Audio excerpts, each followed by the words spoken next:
Contract वाली बहू। नरेश की माँ अपने बेटे से मिलने दिल्ली आ रही है। इस बात का पता चलते ही नरेश के दिल में हलचल मच जाती है। नरेश अपनी माँ के स्वागत की तैयारी में लग जाता है। साथ ही उसे डर भी सताने लगता है कि उसकी माँ कहीं अपनी पुरानी जिद पर फिर से बैठ ना जाए। हे भगवान, इस बार बचा लो, अगले साल पक्का माँ की जिद पूरी कर दूंगा। तभी दरवाजे की घंटी बजती है। नरेश दरवाजा खोलता है तो सामने अपने मकान मालिक को देखकर हैरान हो जाता है, क्योंकि उनके साथ एक सुंदर सी लड़की भी थी। अब नमस्ते अंकल, कुछ काम था, मुझे बुला लेते। आपने क्यों कष्ट किया? अरे नहीं नहीं, इसमें कष्ट कैसा, मैं तो बस तुम्हें रीना से मिलवाने आया था। आज से रीना तुम्हारे साथ इसी फ्लैट में रहेगी। अंकल, कोई लड़का फ्लैटमेट नहीं है? एक अनजान लड़की के साथ रहना मेरे लिए थोड़ा अजीब होगा। देखो नरेश, मैं तुम्हें पहले भी बता चुका हूँ कि इस फ्लैट में तुम्हें किसी ना किसी के साथ एडजस्ट करना ही होगा, या फिर तुम अकेले पूरे फ्लैट का किराया दे दो, मैं किसी को नहीं रखूंगा। नरेश अपने मकान मालिक की बात सुन के रीना के साथ रहने के लिए तैयार हो जाता है, पर अंदर ही अंदर उसे ये बात खाने लगती है कि वो अपनी माँ को क्या जवाब देगा जब उसकी माँ रीना के बारे में उसे पूछेगी। दिन बीतने लगते हैं। नरेश और रीना अच्छे दोस्त भी बन जाते हैं, पर अभी भी नरेश अपनी प्रॉब्लम का सॉल्यूशन नहीं ढूंढ पाता। एक दिन नरेश बहुत परेशान सा बैठा होता है। तभी रीना उसे पूछती है, क्या हुआ नरेश, तुम काफी परेशान लग रहे हो, सब ठीक तो है ना? हाँ सब ठीक है, बस एक छोटी सी प्रॉब्लम है। वो एक्चुअली 2 दिन बाद मेरी माँ मुझसे मिलने आ रही है। अरे तो इसमें प्रॉब्लम क्या है, ये तो खुशी की बात है। हाँ रीना, बट मेरी माँ एक जिद लेकर बैठ गई है कि मैं शादी कर लूँ, पर मैं अभी इस चीज़ के लिए तैयार नहीं हूँ। ऊपर से जब वो तुम्हें देखेगी तो 100 सवाल करेगी, क्या जवाब दूंगा? अरे इसमें कोई टेंशन वाली बात नहीं है, मेरे पास ना इस प्रॉब्लम का सलूशन है, जिससे ना तुम्हें शादी करनी पड़ेगी और ना ही तुम्हारी माँ मेरे बारे में कुछ पूछेंगी। रीना की बात सुनकर नरेश सोच में डूब जाता है। वो सोचता है कि रीना खुले ख्यालों वाली लड़की है, कहीं माँ को सच बता ना दे। नरेश को सोच में डूबा देखकर रीना कहती है, अरे क्या हुआ, किस सोच में पड़ गए? डोंट वरी, जैसा तुम सोच रहे हो ना वैसे कुछ भी नहीं है, मेरे पास एक प्लान है। मैं कुछ समझ नहीं पा रहा हूँ, कैसा प्लान? मैं समझाती हूँ। हम ना एक कॉन्ट्रैक्ट मैरिज कर लेते हैं। फिलहाल मेरे पास जॉब नहीं है, तो तुम इस रूम का किराया दे देना जब तक तुम्हारी माँ यहाँ रहेंगी, सिर्फ तब तक। और तुम अपनी माँ से कह देना कि मैं तुम्हारी पत्नी हूँ, इससे वो मेरे यहाँ रहने पर कोई सवाल भी नहीं करेंगी। अरे बात तुम्हारी ठीक है, पर माँ से झूठ बोलना, ना ना बाबा, मैं ये रिस्क नहीं ले सकता।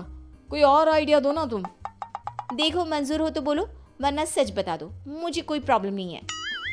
रीना की बात सुनकर नरेश सोच में डूब जाता है। बहुत सोचने के बाद जब उसे कोई रास्ता नहीं मिलता तो वो रीना के बताए हुए रास्ते पर चलने के लिए तैयार हो जाता है।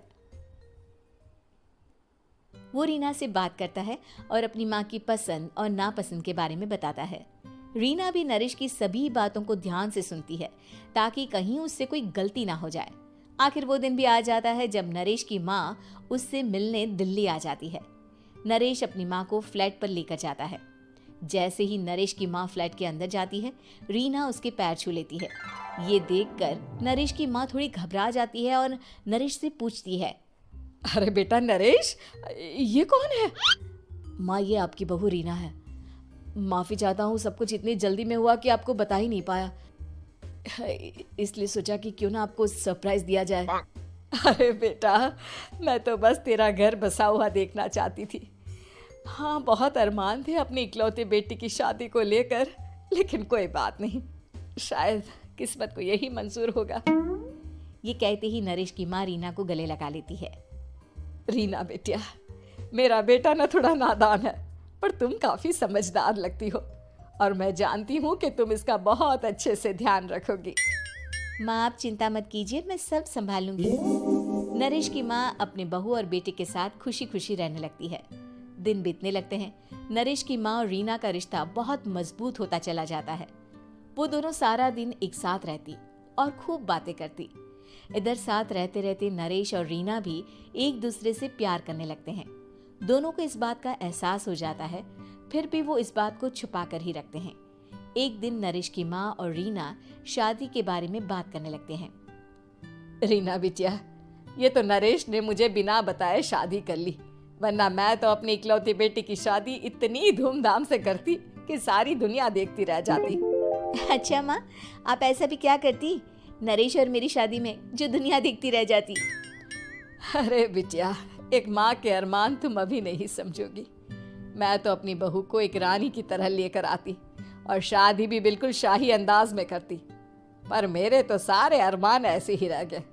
खैर, मुझे तो अपने बेटे और बहू की खुशी चाहिए बस। ये कहते हुए नरेश की माँ की आंखों में आंसू आ जाते हैं। रीना भी ये सुनकर ख्यालों में खो जाती है, क्योंकि वो भी मन ही मन खुद को नरेश की पत्नी और उसकी माँ की बहू मानने लगी थी। शाम को जब नरेश ऑफिस से घर आता है तो रीना खुद को रोक नहीं पाती और नरेश के सामने उसकी माँ को अपने और नरेश के रिश्ते का सारा सच बता देती है। रीना की बात सुनकर नरेश की माँ दोनों से बहुत नाराज हो जाती है और घर वापस जाने की बात करने लगती है। तुम दोनों ने मुझसे सच छुपाकर बहुत ठेस पहुंचाई है मुझे। अब तुम लोगों के साथ नहीं रहना चाहती मैं, कल ही वापस चली जाऊंगी अपने घर। माँ, मुझे माफ कर दो, ये सब मैंने रीना के कहने पर ही किया है, वरना मैं भी आपको कभी ठेस पहुंचाने के बारे में सोच भी नहीं सकता। हाँ माँ, हमने ये सिर्फ आपका दिल रखने के लिए किया, प्लीज हम दोनों को माफ कर दीजिए। तुम दोनों ने मेरे अरमानों के साथ खिलवाड़ किया है, और वैसे भी मुझे अपने बेटे के लिए एक अच्छी लड़की ढूंढनी है, इसलिए मेरा यहाँ से जाना ही बेहतर होगा। माँ की ये बात सुनकर रीना खुद को रोक नहीं पाती। माँ, क्या मैं आपके घर की बहू बनने लायक नहीं हूँ? रीना की बात सुनकर नरेश हैरान रह जाता है। नरेश की माँ भी कुछ समझ नहीं पाती। मैं कुछ समझी नहीं, आखिर तुम कहना क्या चाहती हो? माँ, मैं वो नरेश से बहुत प्यार करती हूँ और साथ ही साथ मैं आपको भी अपनी माँ मान बैठी हूँ। आज जब आपकी बातें सुनी तो खुद को रोक नहीं पाई, इसलिए सारा सच आपको बता दिया। रीना की बात सुनकर नरेश की माँ की आंखों में आंसू आ जाते हैं और वो अपने बेटे नरेश और रीना को गले लगा लेती है। मेरे घर की बहू तो सिर्फ रीना बिटिया ही बनेगी। मैं आज ही तुम दोनों की शादी की तारीख निकलवा दूंगी, बस एक बार तुम्हारे घर वाले मान जाए। उसी दिन रीना के माता पिता भी उनके फ्लैट पर आ जाते हैं। दोनों परिवार आपस में बैठकर बातें करते हैं और शादी के लिए राजी हो जाते हैं। रीना भी कॉन्ट्रैक्ट फाड़ देती है और कहती है, सही मायने में मैं अब बहू बनूंगी, अब तक तो सिर्फ कॉन्ट्रैक्ट वाली बहू थी।